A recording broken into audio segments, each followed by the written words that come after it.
Just super curious about all the different ways to make money. Simply put, if you think what a flipper like yourself does for houses, you build a giant direct-to-seller marketing funnel. Yep. And then you dispo the leads in a variety of ways. For you guys, what would you say is the predominant strategy? The pawn shop model of we go out, we buy land for cheap, and then we sell it for more. So I think that's our bread and butter of between the two of us. We've done probably 500 land deals. And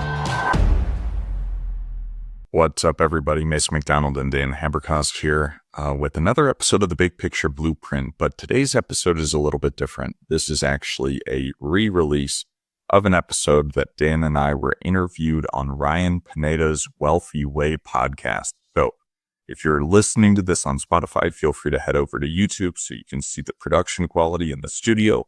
If not, just enjoy the show where Dan and I are interviewed. What's up, well builders? Today I've got two land guys on the show, and we're going to talk about how to make money in every way with land, whether you're subdividing, whether you're buying it raw, whether you're going to develop it, sell it to a potential builder like D.R. Horton, Lennar, any of these guys. I've got Dan and Mason. What's up, guys? what's up, Ryan? Glad to be here. Yeah. Thanks for having us.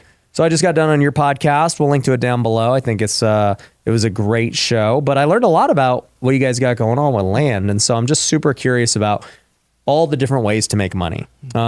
Because to me, land is one of those things that nobody's really ever going after, that's like exclusive for the big boys. Mm-hmm. And so anytime there's less competition, it's like there's great opportunity.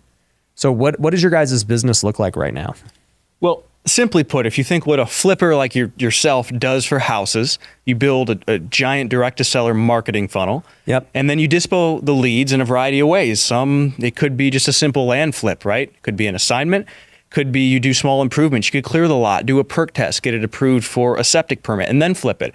You could take a large tract, subdivide it, and sell off the individual pieces. Just like if I buy a pack of waters at Costco, the cost per water is much lower than if I go buy a water at the gas station, all the way to the point of actually building on the land as kind of the ultimate strategy or the most value add strategy there is. If you think of taking raw land and you think of each step in the process of getting it to a building, whether it's a commercial building, a house, a apartment, whatever it might be, there is value or money to be made in each step. Yeah, for sure. So what do you guys, for you guys, what would you say is the predominant strategy?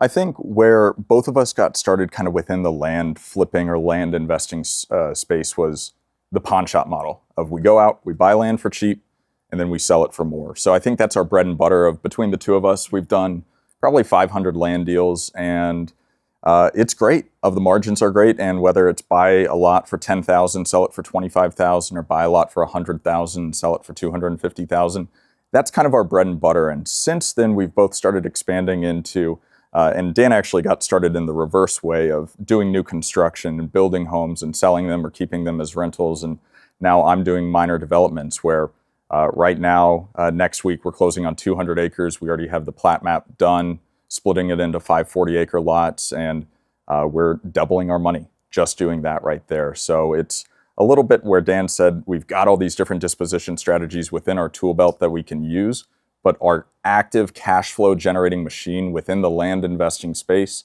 is just buy it for cheap, sell it for more. Got it. Okay. So I guess what percentage of deals, let's just start from the easiest strategy, right? The easiest would be to just assign it. You don't have to close on it or anything else. What percentage of deals are you guys assigning? Very few. I think I've done like 6 assignments this year because a lot of this is best sold to an end user, at least what I'm selling. And I think Mason is similar. Yeah, we typically always close ourselves and then relist it on the market with a realtor. There's not a ton of financing solutions available for land, and depending on who you're dealing with, and that's something that I've learned through you of being able to utilize the novation strategy to go out and list it on the market. However, that's something newer that we're implementing into our business because of some of the challenges we faced of there's nothing worse than being dirt rich and cash poor of look at my balance sheet, look how much land I have. I'm going to make $4 million flipping land this year if it sells. And so being able to get that if out of the statement and start doing more wholesaling, because I've done a handful of wholesale deals. Most of them have just been buy and sell. Right. So okay, there's not a ton of assignments because it's kind of like you're looking for that end buyer and it's just a waiting game. So some people do build their business entirely around assignments, and it's just the type of land that they target. And so they go where there's lots of builders, where a lot of the big or at least medium-sized builders are.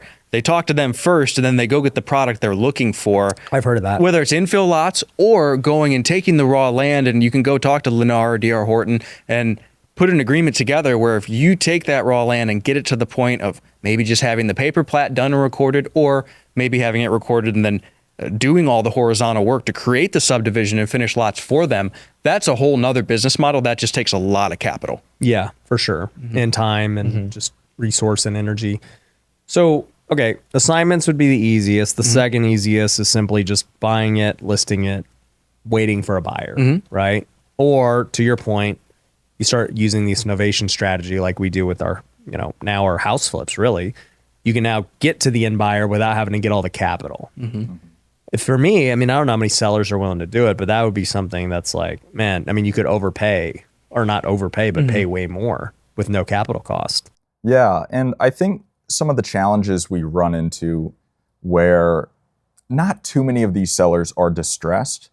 However, I'd say our typical avatar for a lot of the deals we do are former developers or former builders that really understand the product. They're sophisticated. They can list it themselves. Yep, they can list it themselves, or they have these certain expectations in their mind where, okay, a land deal, there shouldn't be longer than a 15 or 30-day due diligence period and a 30 or 45-day close. And in certain markets, that can work great, and you're going to be able to turn around and sell it on the market in 30 days. You're getting offers as soon as you put it on the market. However, in a lot of markets, since land moves a lot slower, if you're in a more rural community, that timeline needs to be extended to 180 or 250 days. And a lot of sellers are not interested in that, especially now that the land flipping space is getting seemingly more competitive. They're getting blind offers in their mailbox every day of saying, hey, this person said that they could close in a week and can pay more. And whenever they encounter that and you're overcoming those seller objections, you just say, well, give them a call. I promise they're not going to answer the phone. Take the offer. Do it. Take the offer. And whenever they can't close with their terms, come back to us and we'll close with our terms. Yeah. One thing I want to add to that is we get a lot of older people who have signed a contract with someone who was trying to wholesale. The wholesaler failed. Yep. And so if you can provide proof of funds, a decent earnest money deposit, and certainty of closure, they'll give you a great deal like that. Especially in Florida, a lot of these people bought it for 5 cents on the dollar of what it's worth today. Yeah. And so we close deals like that all the time where it's, hey, I'm not going under contract with anyone without non-refundable earnest and a quick close, but I'll sell it at 50% of market value, 40% of market value. And so that's where knowing your market is really important. And we'll focus on lots that are in high demand. So we know that we can dispo them and we're comfortable putting up the earnest money and closing quickly. So sometimes, yes, there's absolutely a place for the novations, but sometimes the seller avatar, it just doesn't make sense. So, right. Yeah. So let's talk about this then, right? Obviously we'll talk about developing land and getting zone changes and subdividing and all that stuff. But you're talking about where you market is so important for this and what your exit is going to be. And some people might just go straight to the end buyer first and say, hey, I know what my end buyer wants. Now let me go find that product. Whereas others might just say, hey, I love Florida. Let's blast Florida. What's your guys' strategy? I think from macro to micro of the markets that we've done business in, one, there's always that certain degree of familiarity of, oh, I live in Colorado, land is selling in Colorado, I should market to Colorado. But whenever you look at a larger picture, see where people are moving in the United States. People are always going to be moving to the Southeast, to Florida, the Carolinas, Texas, Arizona, there's always traffic going that way. Nevada, there's people moving there. So if you look at census data, that's a really good high-level metric of where I should target. And then from there, you start getting narrower and narrower where you look at the actual transaction data of how many lots have come on the market in the last 90 days versus those that have sold in the last 90 days. So you can start getting what your expected turnover time is. So where if in 90 days, 50 lots have come on the market and 100 have sold, you're probably going to be able to turn and burn in that market really quickly. And then you focus in on that specific area. Got it. Okay. So what markets do you guys like so far? So I love the Southeast. To expand on that, when I think about the economic situation when right now, interest rates, well, if you're in a market where there's huge amounts of job growth and then people moving there, and you can still buy a new house for $250,000. Yeah. There's markets where I'm in the Southeast that have gone up dramatically this year because they're still cheap and there's a huge amount of people going there. So they tend to be more competitive, but that's okay because I've had a lot of success moving things quickly overall. So I prefer those markets personally, and I think about a lot of the geopolitics, the things that are happening, and reshoring is really happening right now within the U.S., right? A lot of manufacturers coming back. I want to stick to areas where that's happening, where if things get worse, around the world, if wars pick up, if the U.S. enters where is there going to continue to be economic growth and then people coming and the need for new housing? I want to stick there because I feel the most insulated. Yeah, I think one thing I always tell students is when you're flipping or wholesaling, let's just use wholesaling for this example. You can't have both, right? So if in a market, if it's really competitive, it's harder to get a deal. Yep. But dude, you're going to sell it tomorrow, Yep. right? If it's easy to get deals, that means it's going to be harder to sell it. Yeah. It's so easy to get deals and there's so many buyers. Like that just doesn't logically make sense. Yeah. So I do agree though. I personally too would rather be in a market that has more demand. Even though, it's going to be more competitive, I trust my ability to market and sell and get those deals and knowing I got an easy exit. Yeah. And I think it's what competitive advantage do you have in that particular market, where sometimes that'll only happen over time, of where there's markets that Dan is in and that I'm in that I know street by street. Of you can tell me the address and I say, oh, I know that because I bought the lot 2 doors down a year ago. And I think as I've done deals in, I think 15 or 16 states at this point.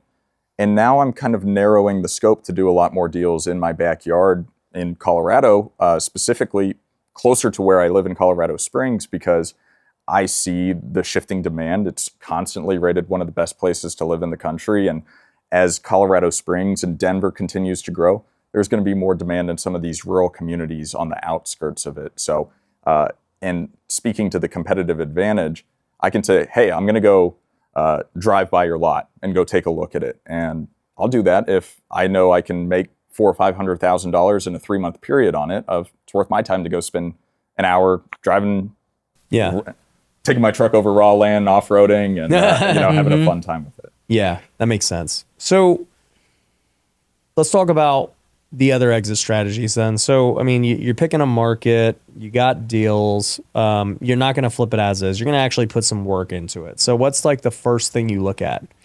Well, for me, I learned about land from the context of new construction. I had bought a couple of house hacks. I started in 2018, heard the bigger pockets, go buy 100 doors with no money, right? Yep. Quickly learned that it isn't really how it works. If you want to buy a lot of rentals, you need to make money.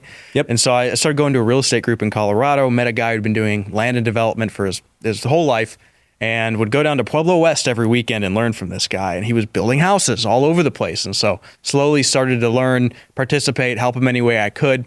And so for me, new construction has been the main value add.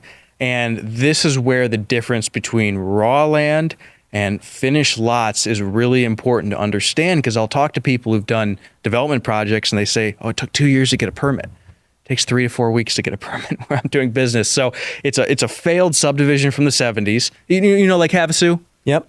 Same guy that did Havasu, the developer, did Pueblo West like 10 or 20 years later. He went broke, lost all the land. So you have a finished subdivision, with your plat done, utilities run, roads in place, most of it not built out. So all those lots are just sitting there. And so if you go to places like that, new construction can be very simple, very, very simple. When I got down there in 2018, 2019, you could buy a finished lot, infill, nice houses, water, sewer, power for $6,000. And right up the hill is Colorado Springs, where lots are $100,000 already at that time. And so it was irrationally cheap, finished lots. And so new construction in that context is very, very simple. And then what I focus on more is areas where the minor subdivision or lot split process is super simple, where all you need is a surveyor to go out, draw a new plat map. Ideally, it already has a decent amount of road frontage, and you take one lot and split it into 4 lots or 5 lots or 20 lots, something like that. And the turnaround time is really quickly, and you increase the value by 2, 4, 5, 10x just by taking something that is large and potentially people don't want it. If we've got a friend whose motto is buy the ranch, sell it by the pasture, there's plenty of people out, east of where I live that would love a 40-acre lot. You can have a homestead. The well permitting process is simple. You don't have to deal with water rights. It's manageable, as versus a 400-acre lot they wouldn't know what to do with, and there's not enough buyers in the market to actually be able to afford it, which is, I think, where Dan's had a lot of success in the Southeast of end buyer financing is not an issue because everyone can afford the $250,000 house. Not everyone can afford the $1.5 million piece of land. Right. That makes sense. So it's interesting because, I think it's really market dependent. Here in Vegas, to go get a subdivision approved is not this process, like a couple of weeks. Yeah. I own land, I've sent it to you before, Mason, but it's on this mountain, and around me, they've been working on it for years, getting this subdivision approved, and they're at the final stage. And they were like, Ryan, dude, it's now or never. If you're going to join the subdivision, you better join it now, because I know they've been working on it for years, and they finally are like at that final stage. And they're like, we think and even for them, they're like, but you got to join now to get the approval in 8 months. And it's like, this is crazy. Just like how slow this is here. And then like another thing is, and then, where I'm at is luxury land. I mean, they're $1 million plus lots, 10,000 square foot lots, and strip views and all these things. And basically the land, from what I realize, is like you have to have it fully graded, fully everything, like utility, like it's just got to be build ready for it to have the true value. So this is where finding the irrational amount of upside with very minimal work is kind of the key. So talking about the lots in Colorado, Mason's looking at, if you split those things into 35 acre or above pieces, you just get the plat map, the survey, new legal descriptions, you record it yourself. It's very easy, and it adds an unbelievable amount of value, right? Looking for those bets where the work is pretty minimal compared to the upside. Or in a lot of these North Carolina markets, if we simply go get the septic permit, it'll sell like that. And at a premium, the builders don't want to deal with it. It's irrational. Costs $500 in a lot of these markets, right? In a few weeks. And so looking for those places, both where the amount of work you have to put into that stage of value add is very minimal relative to the upside, but also always looking for the irrational pricing. Like I referenced Pueblo West in 2019 when we could buy a lot at $6,000 on market, a finished lot, and then put a $300,000 house on it. Any builder anywhere in the country would say that's crazy. They pay far more percentage-wise, 10 to 15% of the home value should be for the land. Yeah. We're paying basically nothing. And so looking for those irrational opportunities, because they're all over. The market is very inefficient for land. Yeah. Why is it so inefficient? I think this is where, talking about Pueblo West or Lake Havasu, developers, a lot of times, sometimes they're the wealthiest people you'll ever meet, and sometimes they're the most likely to go bankrupt that you'll ever meet. And so, as this has happened, it's sexy though. Yeah, it yes, is. It yes. is. To For say a I'm big visionary developer, like me, I'm like, dude, I would love to build a golf course. Yeah, yeah. Oh yeah. And then, but I'm like, yeah, that for sure could sink me. Yep. And that right there, Yeah. there's the ego component of being a developer, being fund managers, which we've had so much Country fun. Club, dude, we need it. Yeah. I want the young professional early discount, early buy-in number. Yeah. We got wealthy golf on the way. There it is. There it is. So I think with that, a lot of these failed developments that have happened back in the 50s, 60s, and 70s, banks are less likely to want to lend. And it kind of ties into some of the marketing material that we use, where so many people are like, we buy land for cash. Yes. You can only buy land for cash. Pretty much, yeah. And there's very few banks out there that are going to offer any sort of loan on the land, regardless of whether you're flipping it or building on it. There's only certain mortgage lenders that'll do a land home package at all, even if it's your own personal residence. So Yeah, what's crazy is I was actually able to get it on my land. yeah, I got a 70% loan. yeah. Where? No, community bank? Yeah. Okay. Yep. Here in Vegas. Yep. So when I bought my land in 2020, I paid $600,000 and they gave me, I had to put, like $200,000 down. I think most Americans have a different personal financial statement than you, so that might have That something probably to do played a with role in it too. Yep. Yeah. And that being said, there of course are community banks that will lend if it's in their network and they have a Right. pre-established relationship. No, with and I the know it's person, like and, that's rare. It's tough. and if you go to one of these huge institutional players to get a land loan, they just don't exist. So the lack of institutional capital that's within this space makes it so where a lot of the mom and pop level developers or builders aren't able to figure this out. So they need people like us to provide them land at a discount that, potentially we could sell on terms or do some sort of novation agreement with the builder to be able to make it happen. It makes sense why there's people not able to execute this land development or land flipping at a huge level. Yeah. No, it makes a lot of sense. I mean, it's so slow moving compared to real estate's slow. Yeah. But land is even slower, right?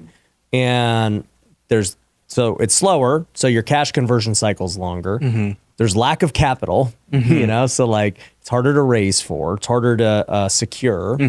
When you say those things to a banker, they're like, why would I invest in you? Yeah. Like that sounds really risky. That sounds scary, right? How about you just buy a home? Yeah. Yeah. They're like, I would rather invest in that. Like there's something there already. And and this is part of why we have the housing problem, because it all starts with land and taking the raw land and turning it to finished lots that you can put housing on, which is really hard. It's hard. And to your point about going broke with the golf course, don't do it until you can finance it with cash. And if something goes wrong and you have to sit on that for 10 years, that needs to be okay, because that's what happens to so many of these developers. I'm watching a guy I know do a big project in Colorado, and he's like 6 or 7 years in. He sold off a piece of it to Richmond, but like the amount of capital and just pain in the ass he has put into this project, you have to be ready to be able to extend. You can't have the loans that people are getting on multifamily where, this balloons in 3 years. You need a guarantee that you can extend it, or you're going to get You'll screwed. get hosed. Yeah. It's funny.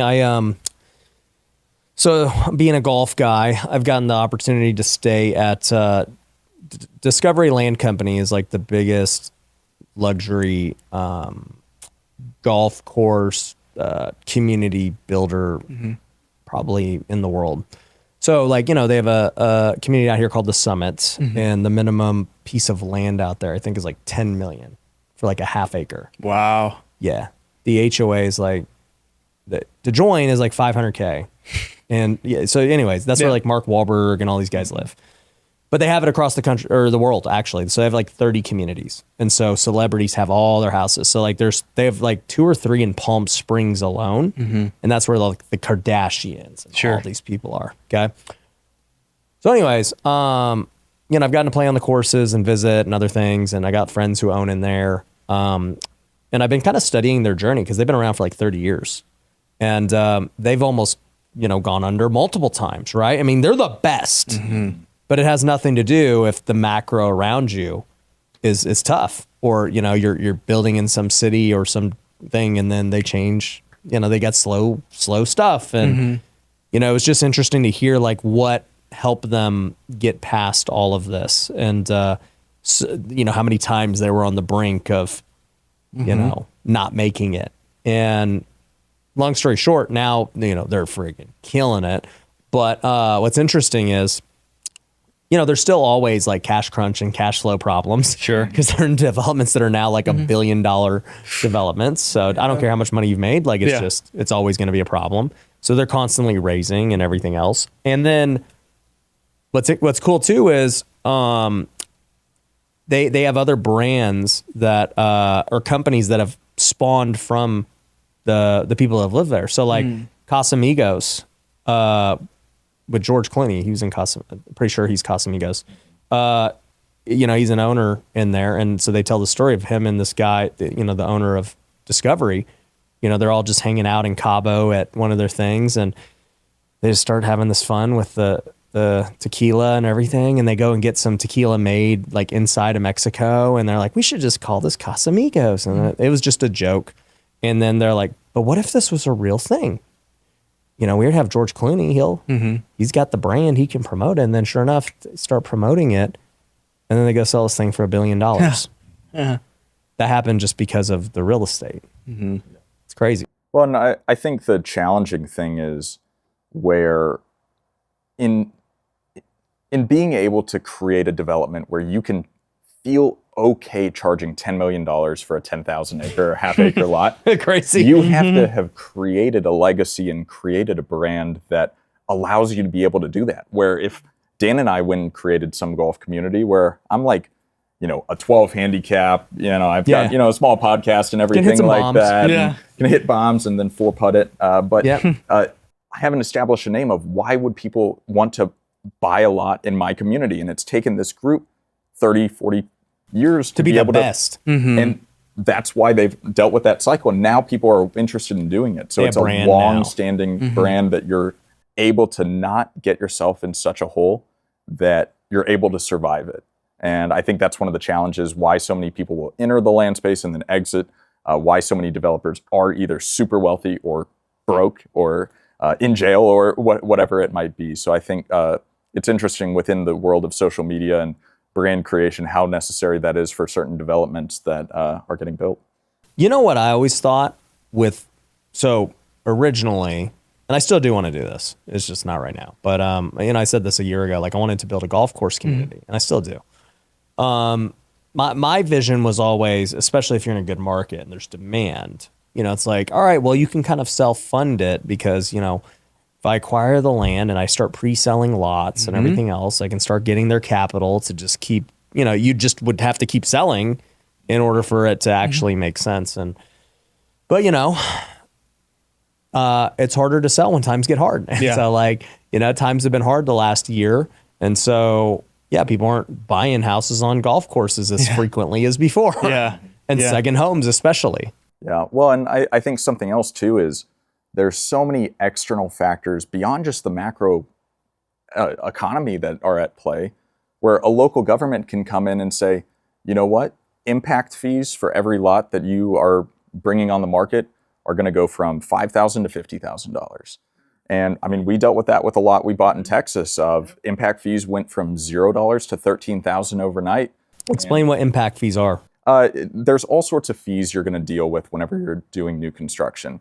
You've got, if it's connected to community or city utilities like water, you might pay a tap fee for water, for sewer, for electric, and you might pay a fee for just impacting the environment and building something. You're paying building permit fees. Digging a rock. Yep. And that right there can absolutely kill a deal, where we've had deals that we killed in Colorado where we were going to do a 9-unit subdivision and extend the roads, and water tap fees were $5,000. But for each house that you brought online, you had to buy one share of the Colorado Big Thompson Reservoir, which is trading at about $75,000 per share. Dang. And the median home price is $350,000. Yeah, So you makes it start tough. doing the math. Yeah. Yep. It's impossible to do it. And so that's one of the challenges too, where it's like, okay, well, we'll be able to sell the land for $500,000 a lot or whatever it is. But say all these changes happen at the local government level, at the city or After the you county. bought it. After you bought it, which can happen, you're not going to get grandfathered into those. It can absolutely murder a deal. Yeah. It's funny. That actually happened to me when I was first looking for land. So, the land that I bought that I was referencing to earlier, I was going to build my dream home on it. Now I'm good. I like where I live now, so no big deal. So I'm trying to sell it. But before I found that lot, I was looking at other lots that were near me. And they were trading for, an acre. I don't even remember what they're trading for, honestly, now that I think about it. It's irrelevant. But long story short, I found this killer deal that was like half the price per square foot. And I was like, okay, and they're like, yeah, he's willing to sell and all this stuff. And I'm like, oh, bro, let's go. So I put it under contract. And, I have due diligence. So I hadn't been, this is 5 years ago. I hadn't even tried land or anything. So I put it under contract. And I'm like, I got this crazy deal. I have my friend look at it. He's like, bro, that is such a terrible deal. I was like, what? How? Look at the comps. He's like, it's in a flood zone. And I say, okay, so he's like, you can't build on it. Yeah. It's not even buildable. Yeah. And he's like, if you do want to build and you wanted to build on all of it, you'd have to build a pipe all the way through that entire, you see that? And he showed me, he's like, you see that like curve through, that's your flood zone. You would have to build an entire pipe underneath it and go over the pipe because the water's got to still be able to flood through. Yeah. And I was like, okay, so what does that cost? He's like, it's probably going to be $1 million to build that pipe. Oh, And I was like, oh, that's why this land isn't selling. But it was to that point of that land will never sell. yeah. It's literally impossible to sell. Whoever owns it's screwed, you know, because you could give it to me for free and it's still worth less than the other properties because they just weren't worth $1 million, period. And I'm like, what does that guy do? Yeah. Oh, yeah. We see this all the time. There was a lot of land companies that were less than ethical in the 60s, 70s that would do subdivisions and then market to out-of-staters. They'd fly them in. They'd have, it's like something out of almost a comedy piece, how this used to go. They'd fly them in. They'd tell them it was all for free, but then there'd be a big sales pitch at the end. It's like a timeshare. Yeah, conceptually, that's what I was grasping for. And a lot of these subdivisions, they made it seem like, oh, this is in process of getting built out. You're going to come here next year and all the roads are going to be in and houses are going to be going up. You know, there's a market I've done a lot of business in Colorado where you look at the plat map on the GIS and, oh, these are all finished lots and roads. And no, only some of them are. Some of those roads never even got built and people bought all the lots that are just grassland. There's just a plat. There's nothing in reality. And so that's all over the place. But all that to say, because I don't want this to go too negative, there's two things that I keep in mind to mitigate against this. Number one is becoming an expert in the markets you're in, where you do know it street by street. There's a lot of places you can give me an address and I can tell you what I would pay for it. And if you're not an expert yet, that's where you need to find the local experts.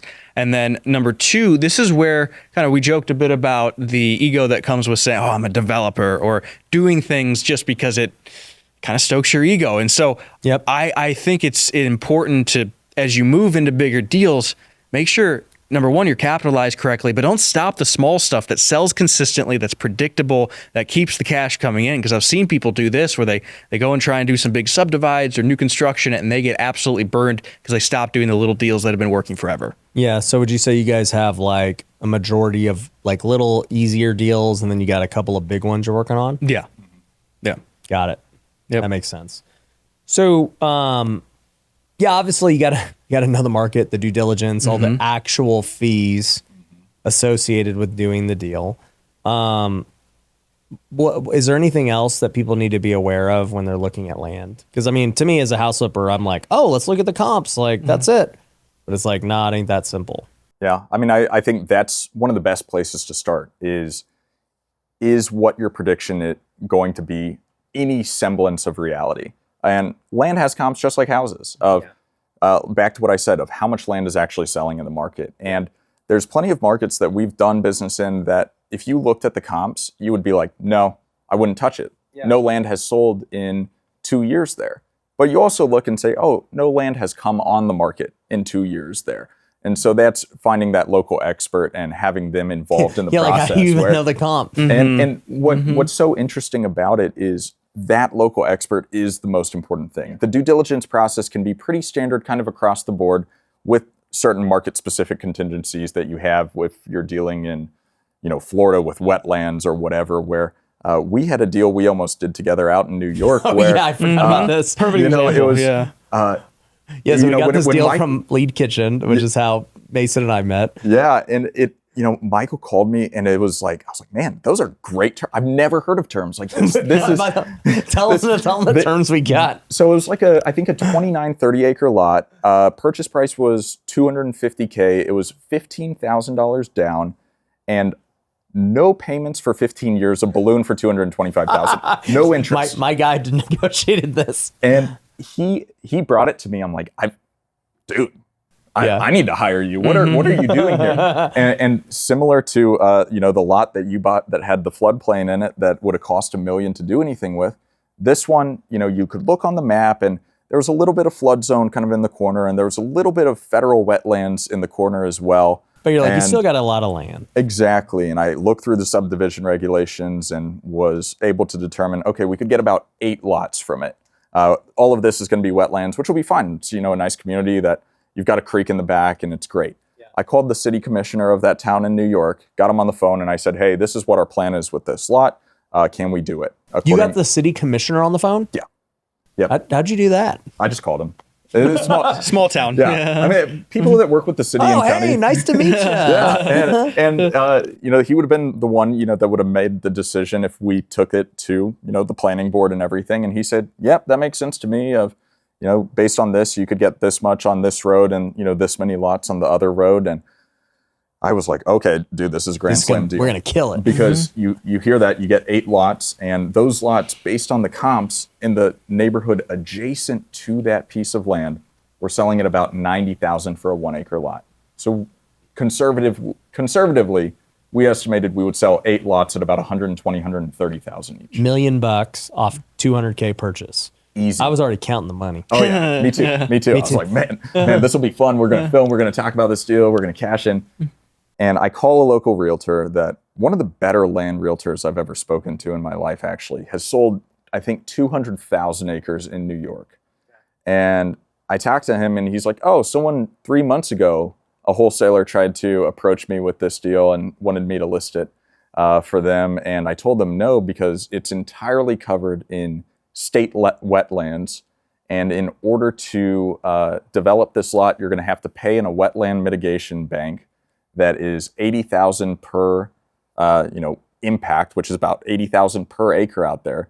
So you would have been in at almost $2.2 million in fees to the, Ducks Unlimited Wetland Mitigation Fund in order to do anything with it at all, which is why Michael got such a great deal on it, because there was nothing you could do with it. And there was a little sliver where you could have built a house or something like that. So the land was probably worth about $70,000.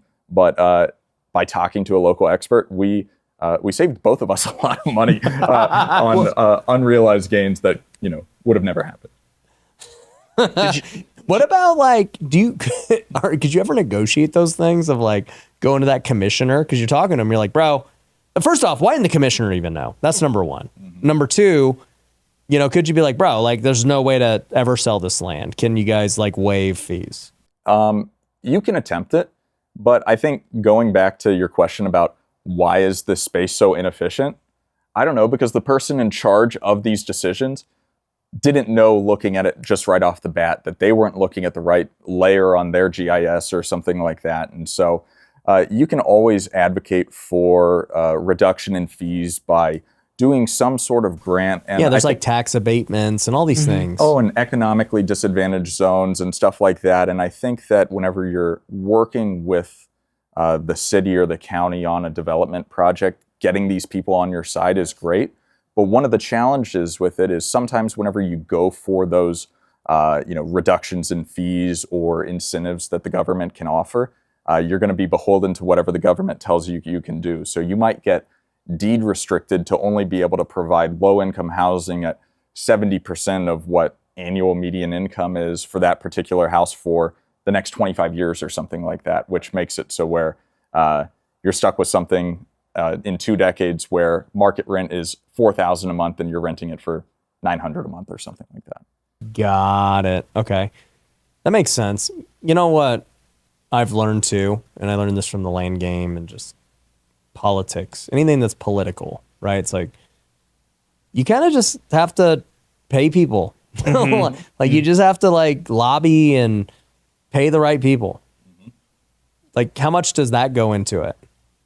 I think, give unto Caesar what is his, but I think, and none of us are advocating for, pay off, people in the local governments or anything, but I think it's just having these conversations where you're like, "How'd you get the city commissioner on the phone?"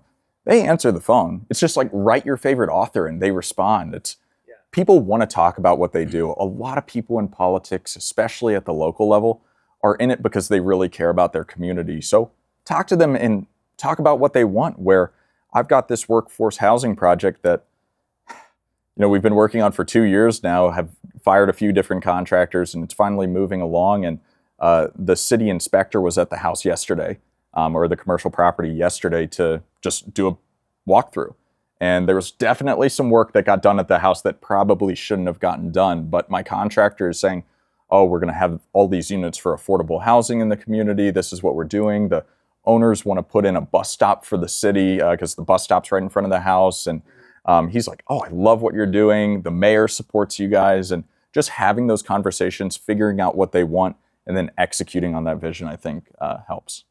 Yeah, I was just going to say, have it ahead of time. If you are thinking, oh, can I do this, or I want to do this, go and talk to the decision makers first. Yeah. And it kind of, satisfies their ego a little bit too, that you're coming to them, and then that'll help. Because as an example, in Pueblo West, where I've done the builds, if you want to build 3 or more units, it's commercial.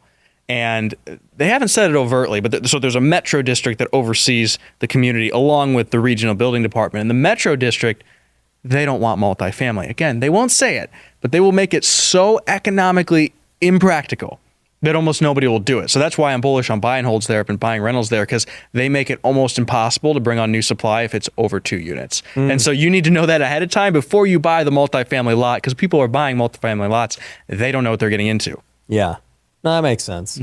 Yeah, and I just know from having people in the pod and just having rich friends who develop things, it's like, it's politics. It's just a game of lobbying, and it's a game of, that's why I was like, how'd you get the commissioner on the phone? Well, like, yeah, I mean, in some small town plate, whatever, right? But if I want to go get the Nevada commissioner on, it's going to be a little different. Yeah. And it's like, all right, well, somehow we're going to have to get in touch with them. And it's like, all right, have you supported them? Mm-hmm. It's like, look at your last ballot. And it's the exact opposite person. I don't even think that they care if you vote. It's like, did you support their campaign? And like, it just kind of is what it is. Yeah, and there's a lot to that within development. And my background was healthcare. I was CEO of a hospital, which is probably the most regulated industry in the United States. And we had weekly meetings with our lobbyists to ensure that legislation was getting pushed through that made it easier to provide care or more lucrative to provide care in the community. And I think that there's a lot more of that goes on in this world, whether it's healthcare or oil and gas or development and everything in between, that people recognize, and or maybe they do recognize it, but they don't realize how much money is actually flowing within all these systems. Yeah, no, that makes sense. What made you even, speaking on that, you were a CEO of a hospital at a young age. Why did you get into land flipping?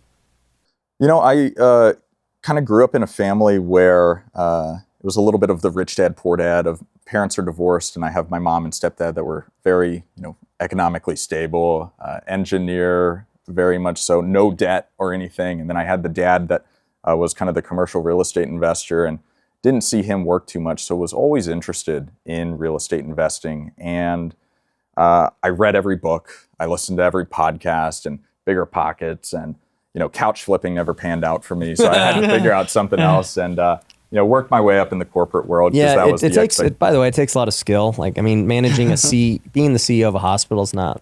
It's nothing compared to like picking the right brand of couch and steam cleaning it appropriately, washing it properly, the right pictures, and yep. being able to load it up. I get why you failed, but go on. I know. And it's true. It's true. But, so I worked my way up in corporate America, had, alleged success, became a young CEO of a pretty large hospital, and I just never felt fulfilled. And I think that once I'd consumed all the content I possibly could have on real estate investing, I got introduced to the idea of land flipping, and it was one of those things that seemed too good to be true. But I paid some money on a program and sent out, I think, 346 mailers.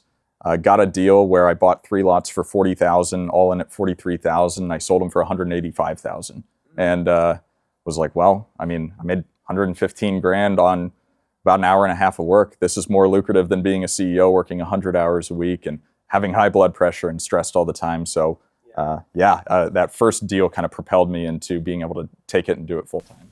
Yeah. What about you? I grew up in a cornfield in Ohio where no one ever left. Very Sweet. Rural. Nothing ever happened there. My friends' parents all grew up there. And so I worked through high school, worked full-time through college, paid for it.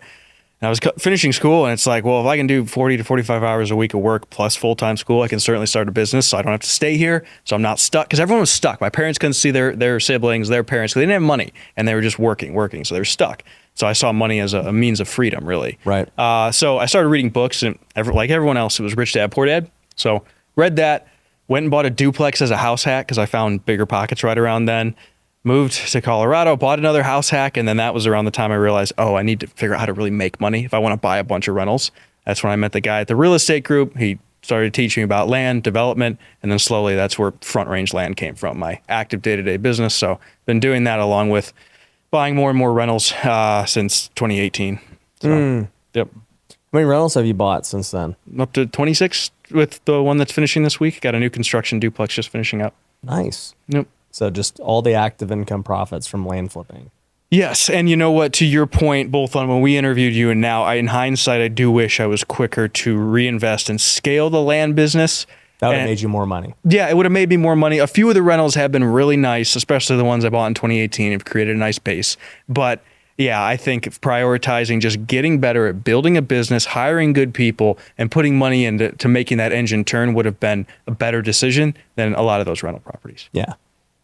Yeah, you know, I tell people this all the time. I'll say it on this because I don't think I've ever said it on the podcast. But the 4 things to invest in this particular order are, number 1, yourself, right? Like, you only go as far as you know, in the knowledge you have and your wisdom and your understanding. And also, too, the way you just, how big you think. It's like, you know, whenever I go to, you know, I remember the first time I went to Grant Cardone's office, I was like, I need to change my office up.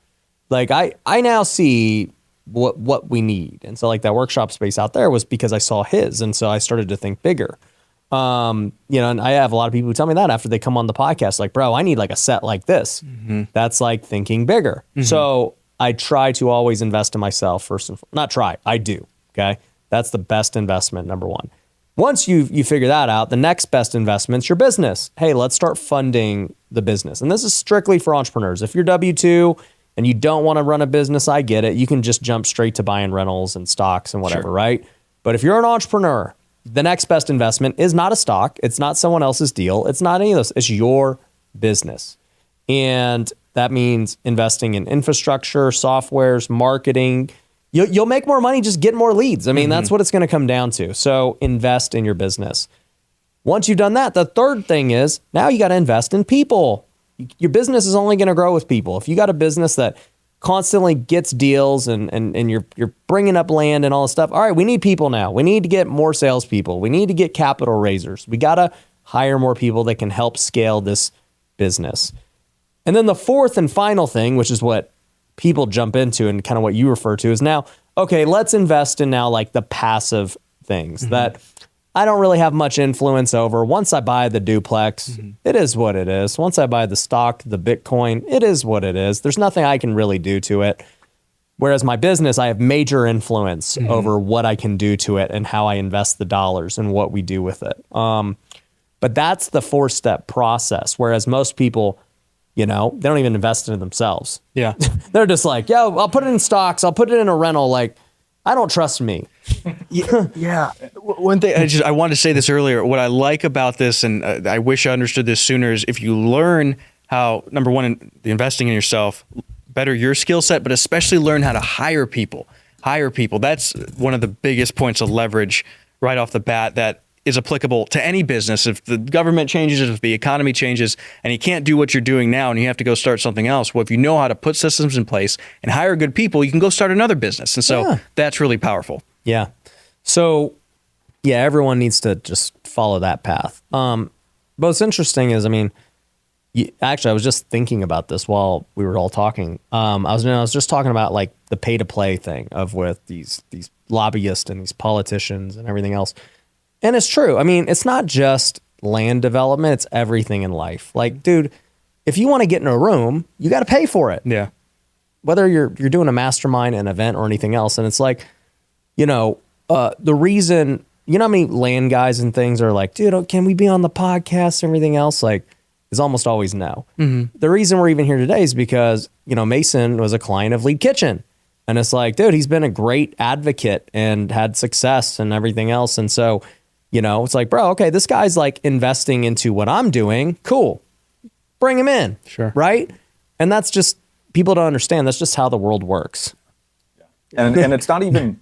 Real estate investors, I found a brand new way to create cash flow that's better than anything else I've ever done. It's better than rental properties, Airbnb, my flipping business, multifamily. It's the best thing we've done yet. It is building an automated wholesale business. Now you might be saying, Ryan, how do you build an automated wholesale business? Well, what if you had the same exact leads that I get every single month? What if you had a sales script that was so easy to close deals over the phone that you could do it all across the country? And what if you could sell your deals directly on the MLS without a real estate license and without having to actually own the property and getting top dollar? Well, we do that with this new method. And I made an 11-minute video where I go over how it all works, how you can start doing it today. So if you want to go see that video, go to wealthyinvestor.com, go click the case study and see what I'm talking about. I feel like people will hear that and sometimes think it's quid pro quo or transactional relationships, and it's not.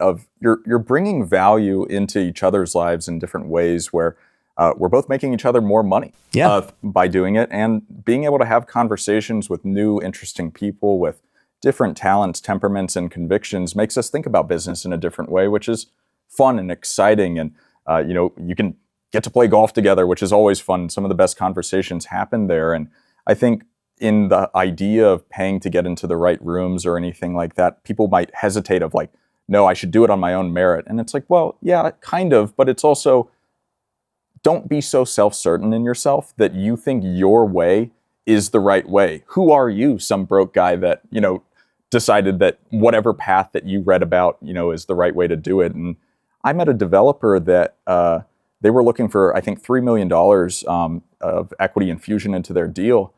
And I was talking to some of the brokers involved with it, and I was like, what do they need money for? They've done, I think at this point, 6,000 units of BTR communities. And I was like, how did he raise all the money before? And they said, oh, just how it is of rubbing shoulders at the country club. And they literally meant rubbing shoulders at the country club. Of he would go out to the bar at the country club and get 400,000 here and 300,000 there. And I promised that country club wasn't a free place to get into. And I think that by surrounding yourself with the right type of people and helping them out, of your friend that has the education program that you don't understand, take it.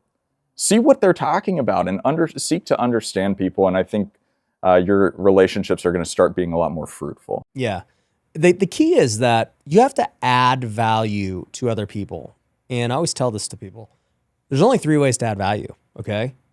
At least in the business world.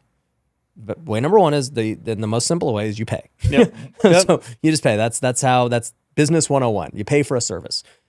The second way you add value is you're actually going to teach them something that they don't know, right? So it's like, I've had a lot of people who have hit me up and they're just like, dude, they're super famous people who I'm like, oh, bro, I would love to learn from this person. But they're like, hey, I got a question for you. I seen your content. And I was like, bro, now we have a relationship. There's no money exchanged. It's just value-based in terms of knowledge and resources.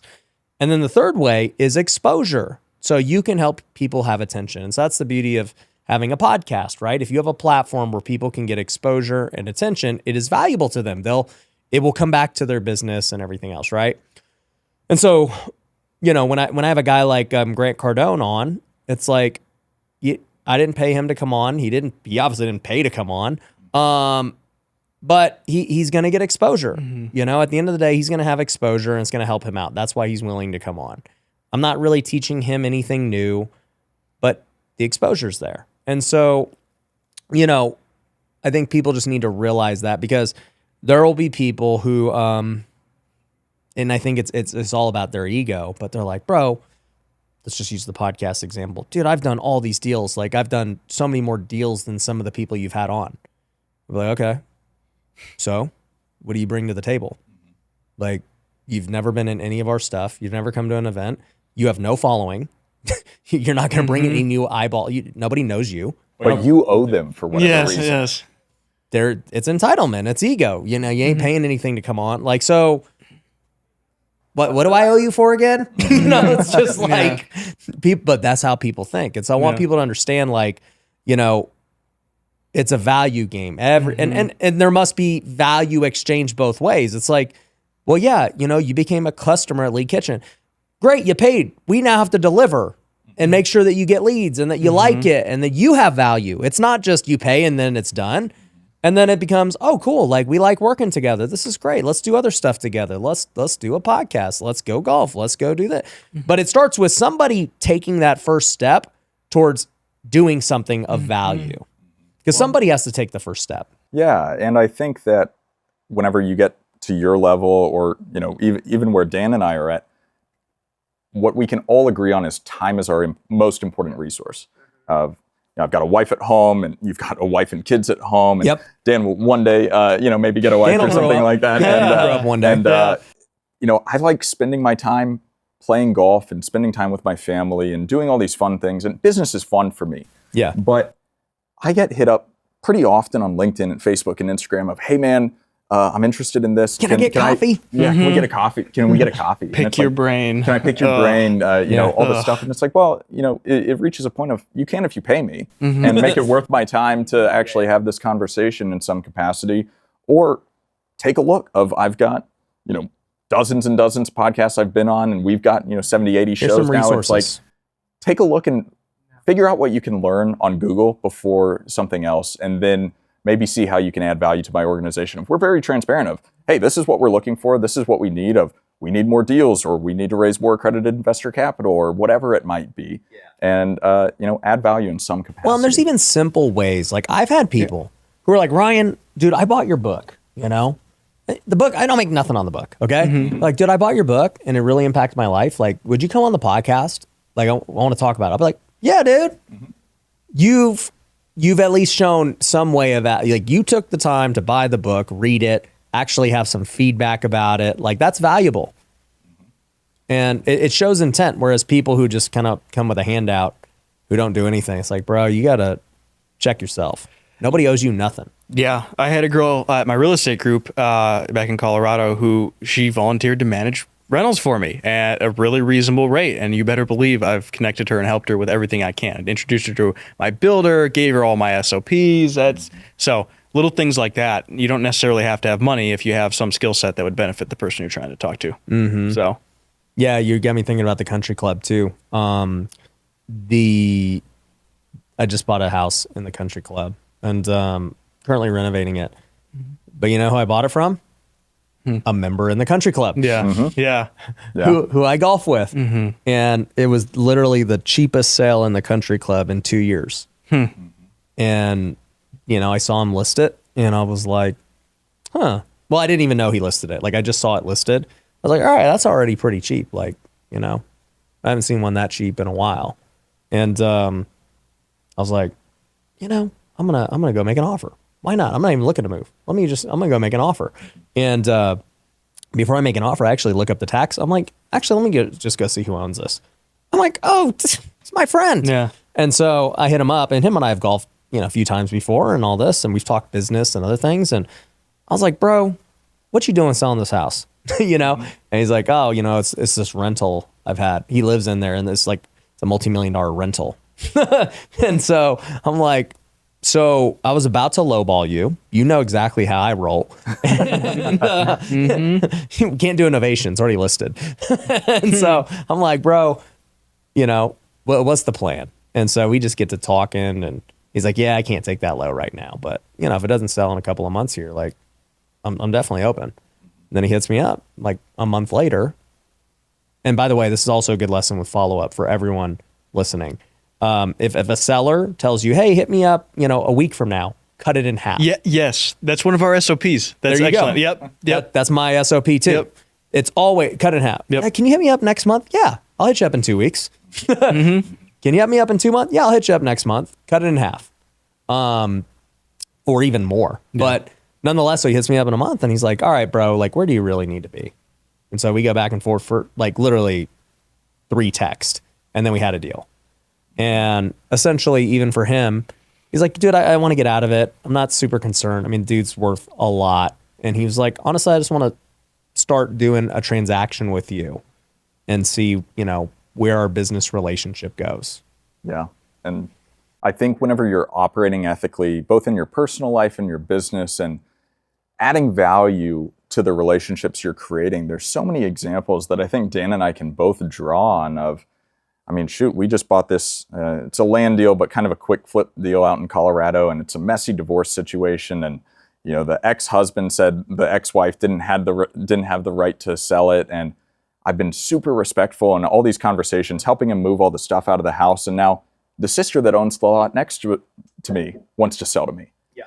And the cousin that owns land right down the road wants to sell to me, of this transaction that initially I didn't expect to have any of these conversations, but by helping these people and just being kind and generous with Providing them, a great service. it's, turning what's going to be, a $60,000, $70,000 profit deal into, a $200,000 profit deal, just by navigating the relationship appropriately. So this idea of adding value, you need to do it both in your personal life, or if you look up to people and want to, do business with them or have a conversation with them, but also just your sellers. Yeah. Being able to do that, you never know who they might know. And don't forget to ask that question of, hey, do you have any friends or family that own land or own a house that are also looking to sell? Have that in your SOPs. We actually added a new thing in our SOP of, hey, is this the only house you want to sell? Mm-hmm. And we just added it like last week. So it hasn't produced any fruit yet, but it's something I never even thought to ask. Right. Speaking of that, right, how are you guys finding deals? So mail and cold calling for me. And it's just pulling the data and focusing on hitting them consistently, where there's a lot of markets I've been mailing for 4 or 5 years. Oh yeah. Because it's just like in Colorado, I get all these mailers for houses, Purple Mountain home buyers, and I'll get them over and over and over again, because they're just trying to be ever present in everyone's mind that fits their demographic. So when they're ready to sell, they call them. Happens for us all the time, where the 10th mailer in, they're ready. Then they call us and they say, hey, I kept a couple of your mailers. I've seen you guys. Yep. So yeah, all direct to seller for me. And then for some of the subdivides, I know you're getting some on market. And Yeah. So I direct mail marketing. I've outsourced cold calling and texting. I think I'm going to bring it back in-house now. And then I don't know if you've heard of this service. It's called Lead Kitchen. It's I've heard of it. Yeah. I probably say it every other word. Yeah, right. Yeah. But no, it's social media ads through Meta of Facebook and Instagram, where I know I was a test subject for you, and holy crap, the first response was outrageous. I think we got like 95 leads in the first week. I want to say I spent 300 or 400 ish on it. Granted, most of them were house leads at that point. So, which I don't want house leads, but luckily I know someone that wants house leads, and that works out really well. So I think it's great, because as land becomes more competitive, people hear this podcast and want to start land flipping, or, our show or other shows and everything. And direct mail is not saturated by any means, but it takes a long time to get a deal. Cold calling is not saturated by any means, because we don't view anyone that's doing business as our competition, because we actually answer the phone when sellers call us. So we get a lot more deals than people. But I do think social media has worked really well for us, because I think you've probably, and you would have more insight into it, of how many people say, oh yeah, I want to sell my house to you guys, or I need to sell it quick. I also own the lot next door, or I also own some land or something like that. And so many house flippers or wholesalers out there are like, dude, I don't know what to do with land. Like, I don't care about your land. Don't tell me about your land. And if they'd be willing to sell it with the house, where it's $0 and they could go flip that land for $30,000 or $40,000 and make more than the assignment fee, you're leaving a ton of money on the table. Or you could call Dan or myself, and we might be able to do something with it too. Yeah. What's funny about it is, I remember when you first came on, we had a call, and I was like, yeah, honestly, I don't know how it's going to work. We're going to have to test some things, and still we're going to keep testing things and refining. But my thought was, I was like, well, I've never seen anyone doing any social media ads like for land. I don't see people saying, hey, like, I'll buy your land and everything else. Dude, so I went out in the desert. I just started filming ads, just in the middle of nowhere. Like, dude, you got one of these? I'll buy this. Yeah, this land. And, obviously it's working, but it's just funny because, as I've thought about land flipping, it's like, there's not really many ways to get them to come to you. Like, you have to really just hit them up, cold call them, make relationships with realtors and brokers. Like, it's kind of very old school, and I don't want to say good old boys, but that's how commercial real estate really is. Like, it is very relational. It's very hard to get the sellers to just come to you. And so I was like, I don't know if it's going to work, but let's try it out. The avatar has been so different, at least for cold call and direct mail. It is, again, like we talked about earlier, they don't care about a quick cash close. They've owned this for 20 years. Yeah, they're not not broke. right. Well, and so a lot of times these people are like upper middle class, or a lot of times they're wealthy because they live in a different part of the country and they own land in different Yeah. places that they bought a long time ago. And so for us, the number one thing that has got us deals consistency is legitimacy. And they're afraid of scams. And so we have a nice FAQ sheet. Here's our attorney or title agent, depending on the state we're in. Call them. We can send you proof of funds. Just legitimacy has been the number one motivator on the minds of the sellers that we've been doing business. So that's been useful in that a lot of people come from house wholesaling and their entire pitch is speed and convenience, which sometimes matters to them, but a lot of times legitimacy more than anything, especially in the competitive markets. They're not in land foreclosure. Yeah, exactly. But especially, it's almost all the coaching programs and competition have been of benefit in some places because so many sellers have signed a contract and they didn't close. And they're so frustrated. If they believe you can close, they'll sell it to you at a great price. Right. That makes sense. So, like, even with that, I think there's just so much opportunity, in the land space to flip and do deals. What do you think are like, what are the things that would not be good that people don't see? That's a good question. I think that it's targeting markets where, just like with houses, if end buyer financing is going to be an issue or the builders are not going to be able to build, where I think my biggest pain point in my business is what's considered luxury land, of this piece of land that we bought for $350,000. It's a 4-acre lot in a nice community. My realtor at the time, that I have since fired and hired another one, said it was worth $750,000 and had comps to show it and everything like that. However, there's not very many people that live in that particular community, and there's even fewer that can afford to go buy a $700,000 piece of land and put in. I mean, there's comps of houses selling at $3 million that, theoretically you could, put a house on and even as an investor make a good amount of money. We're now on the market at $465,000 18 months later, and eventually it'll sell and it's fine. But that's a good amount of money to just have sitting out on the market of my own cash that I could go put into, 40 deals at $10,000 each or something like that. And so I think you're going to feel good. They're going to be selling, and you're not just sitting here waiting for one big pop. Exactly. And so I think the luxury land is a real challenge that I personally I'm avoiding because there's a limited buyer pool and it takes significantly more capital. So I think for me, coming from operating a 9-figure P&L and making 6 figures on my first flip, I'm like, if I don't make 6 figures on a flip, I shouldn't do it. It's not worth my time. And I see Dan making 15, 20 grand over and over and over again. And I'm like, what the heck is this? Like, and so I think that right there is where I would particularly avoid within the land flipping or.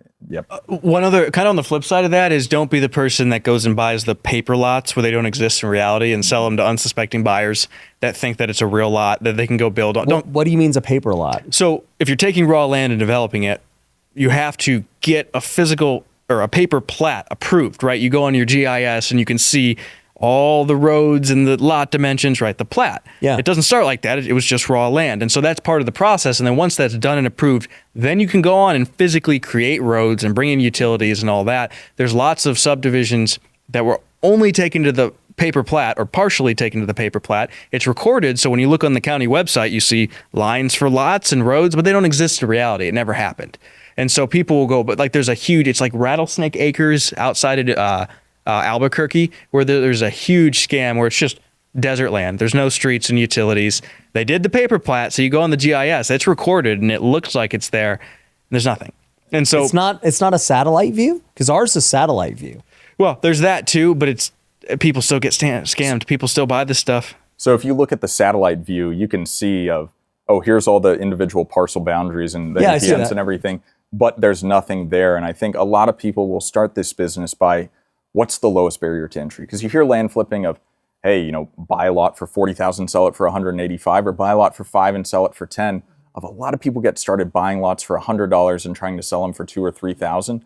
And they can't do anything with that land. $100 land. So, Oh, yeah. and that's how, No, I know it's real. It's just funny. yeah, and it happens. Yeah. I mean, I've bought land for nothing.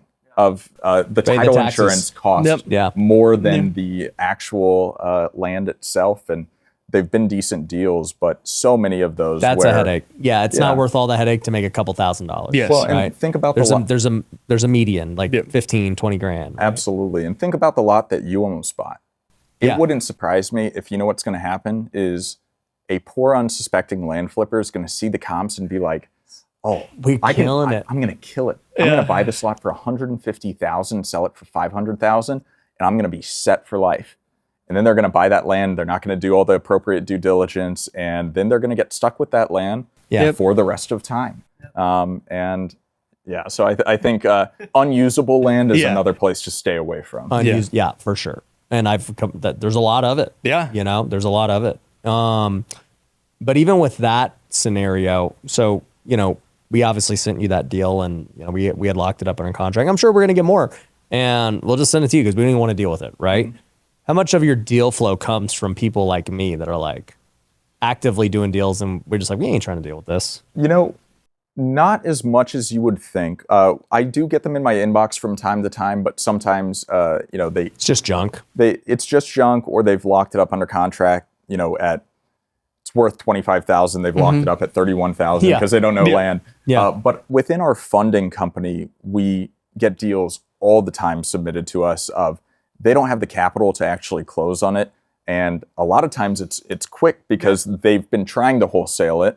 But they haven't been able to, you know, use the right channels, or maybe they're not allowed to market it on the MLS or something like that. And so we come in, provide the capital for them, and then list it on the market with an agent. And So you guys are doing JVs through your funding company. Yep. yep, exactly. It's a massive opportunity. It's crazy. Just in the land flipping community, how many people cannot close and they lose great deals where they're at 60% of market. They just couldn't find a buyer in time. Yeah, they couldn't find a buyer and they don't have the cash to close, or they got that seller who's ultra afraid of assignments because they've been burned. They want 20-day close, no assignment language, right? But the price is good. But the price is great. It's somewhere that's so there's a huge opportunity there.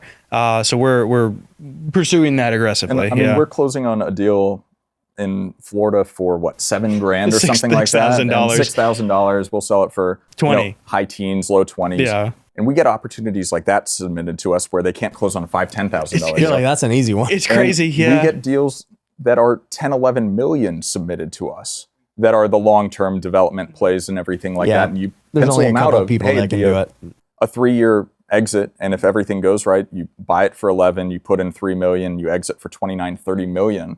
That's a good deal. But You got to have the capital. Yeah, You gotta have the and capital. that's the problem. Yeah. Right? There are very few people that have the capital that can sit for 3 years to go take that down.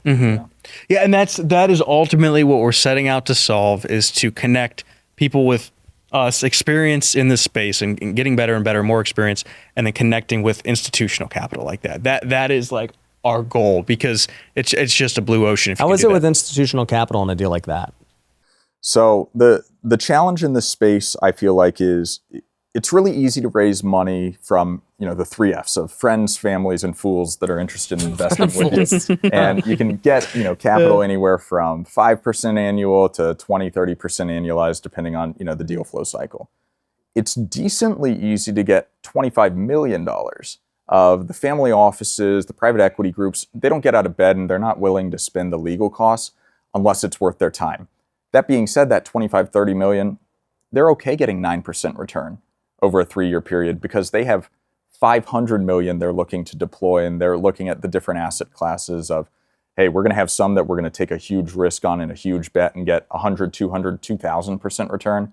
We have some that we want to, you know, 3%, 4% fixed, and finding that money. So we've, you know, been approached by different groups that have a lot of money that want to invest, but we hold back of, I think mistakes love a rush decision. And if we got 25 million in our pocket at one point in time, I think we would end up accidentally buying the lot that we think is worth 600,000. That's worth that's worth nothing because we're like, we need to deploy all this capital really quickly. So it's being able to have the appeal of the geographic diversity of doing, you know, some land flips, some minor subdivisions, and maybe even some larger developments that groups just need an equity infusion. Then it turns into a fund of a fund, and then it turns into a job, and you have to just deal with the SEC. And so, we've, experienced that of, spending $20,000 some odd dollars of creating the fund model to give ourselves another job and everything like that. And so we're learning, I think, is the biggest thing.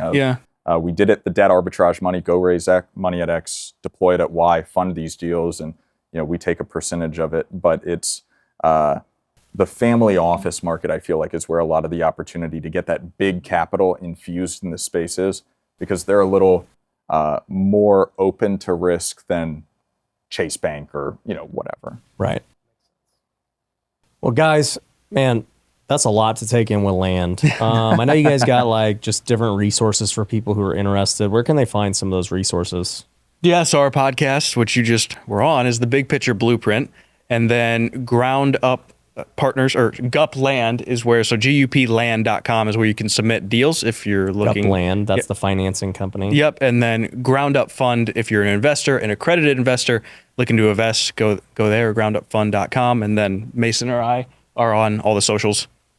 Got a lot of stuff there. So, guys, we'll link to that down below. But, dude, appreciate you guys coming on. That was super insightful, and I think there's lots of money to be made. And so, guys, if you got a deal, I mean, for a lot of people who are listening to this who are investors, I mean, obviously you can go invest, but I think there's probably a lot of guys like me who just come across land deals and we're just like, I don't know, man. I don't want to deal with this. So go check them out. Go hit them up, and they'll look at the deal. And if they can make some of it, I mean, he'll call the county commissioner for you, So appreciate you guys. Thanks for coming on. I'm excited to see kind of what happens in the future. Yeah. Thanks, Ryan. It was great. Yep. Cool. Guys, subscribe. We'll see you. Peace.